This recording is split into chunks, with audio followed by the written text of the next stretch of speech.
ফলটির চেহারা কাঁঠালের মতো হলেও আকারে অনেক ছোট। দূর থেকে দেখলে অনেকে একে ডেউয়া ফল ভেবে ভুল করেন। গাছটির পাতা দেখতে পেঁপে পাতার মতো। বাংলাদেশের মানুষের কাছে এই ফলটি এখনো বেশ অপরিচিত। নাম রুটি ফল, ইংরেজিতে পরিচিত ব্রেড ফ্রুট নামে। এর নামের উৎসও বেশ মজার। ফলটি কেটে পাউরুটির মতো স্লাইস করে খাওয়া যায় বলে একে ব্রেড ফ্রুট বা রুটি ফল বলা হয়। এই ফল দিয়ে তৈরি করা যায় পিঠা, পায়েস, কেক, এমনকি তরকারিও। চাল, গম, আলু কিংবা ভুট্টার বিকল্প হিসেবে এটি ব্যবহারের দারুণ সম্ভাবনা রয়েছে। অথচ আমাদের দেশে সচেতনতার অভাবে অনেক সময় এই ফল গাছের নিচে পড়ে পচে যায়, অযত্নেই নষ্ট হয়ে যায় এই পুষ্টিকর খাদ্য। রুটি ফলের ইতিহাস খুঁজতে 18শো শতাব্দীর শেষ দিকে চলে যেতে হবে। 1768 সালে ইংরেজ নাবিক জেমস কুক ও উদ্ভিদ বিজ্ঞানী জোসেফ ব্যাংকস সস্তা খাদ্য হিসেবে কৃতদাসদের জন্য নতুন কিছু খুঁজতে গিয়ে তাহিতি দ্বীপে এই ফলের সন্ধান পান। তারা দেখেন স্থানীয়রা এই ফল খেয়ে বেঁচে থাকে। পরে ইংরেজরা একে নাম দেয় ব্রেড ফ্রুট, যা আজও হাওয়াই ও ক্যারিবীয় অঞ্চলের প্রধান খাদ্যের একটি। পরবর্তীতে ফলটি ছড়িয়ে পড়ে আফ্রিকা, মধ্য ও দক্ষিণ আমেরিকা, শ্রীলঙ্কা, ভারত ও মালয়েশিয়ায়, যেখানে এখন এর বাণিজ্যিক চাষ হচ্ছে।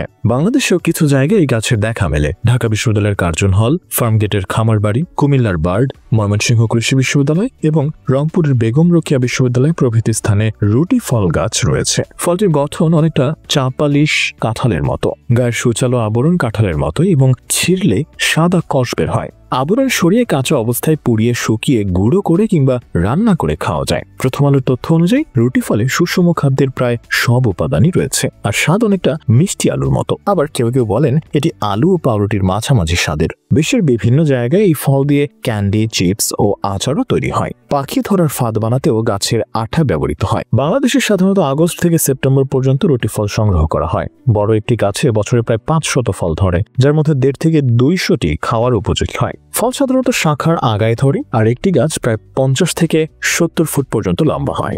বাংলাদেশে জন্মানো রুটি ফলে কোনো বীজই নেই, ফলে বীজ থেকে চারা তৈরি করা সম্ভব হয় না। গাছের মূল থেকে কিছু নতুন চারা গজায়, তবে এভাবে চাষের পরিমাণ সীমিত। এজন্য কৃষিবিদরা গুটি কলম পদ্ধতিতে চারা উৎপাদনের পরামর্শ দিচ্ছেন, যাতে বাণিজ্যিক চাষ সম্ভব হয়। কুমিল্লার বার্ড ক্যাম্পাসের নাম বিশেষভাবে উল্লেখযোগ্য। 1984 সালে সেখানে প্রথম রুটি ফল গাছ লাগানো হয়, যা 33 বছর ধরে টিকেছিল এবং প্রতি বছর ফল দিত। 2017 সালে ঝড়ে গাছটি উপড়ে গেলেও এর বীজ থেকে নতুন গাছ জন্ম নেয়। পরবর্তীতে বার্ড কর্তৃপক্ষ আরও 3টি নতুন গাছ রোপণ করে, যার মধ্যে একটি গাছে 40টির মতো ফল ধরেছে। এই অভিজ্ঞতা প্রমাণ করে যে বাংলাদেশের জলবায়ু রুটি ফল চাষের জন্য উপযোগী। রুটি ফলে শুধু খাদ্যগুণ নয়, ঔষধি গুণও অনন্য। গবেষণায় দেখা গেছে এর পাতা উচ্চ রক্তচাপ ও শ্বাসকষ্ট উপশমে কার্যকর। জিহ্বার প্রদাহ বা মুখে ঘা হলে পাতার প্রলেপ দিলে উপকার মেলে। গাছের কষ চর্মরোগ, বিশেষ করে চুলকানি বা এক্সিমার চিকিৎসায় ব্যবহার করা হয়। এতে রয়েছে অ্যান্টিঅক্সিডেন্ট উপাদান, যা শরীরের রোগ প্রতিরোধ ক্ষমতা বাড়ায়। ঢাকা বিশ্ববিদ্যালয়ের গাছটির গল্পটি অনন্য। অবসরপ্রাপ্ত এয়ার কমোডোর জিয়ারত আলী 2000 সালের দিকে শ্রীলঙ্কা থেকে রুটি ফলের চারা এনে ক্যান্টনমেন্ট এলাকায় লাগান। 2003 সালে স্থানান্তরের সময় তিনি গাছটি বিশ্ববিদ্যালয়ের উদ্ভিদ বিজ্ঞান বিভাগকে উপহার দেন। 2005 সাল থেকে গাছটি নিয়মিত ফল দিচ্ছে, যা প্রমাণ করে বাংলাদেশের মাটি ও জলবায়ু এই ফলের চাষের জন্য একেবারেই উপযুক্ত। বিশ্বজুড়ে রুটি ফল এখন বিকল্প খাদ্যশস্য হিসেবে জনপ্রিয়তা পাচ্ছে। জলবায়ু পরিবর্তন, খাদ্য সংকট ও চাল গমের উপর অতিরিক্ত নির্ভরশীলতার সময় রুটি ফল হতে পারে বাংলাদেশের জন্য এক সম্ভাবনাময় সমাধান।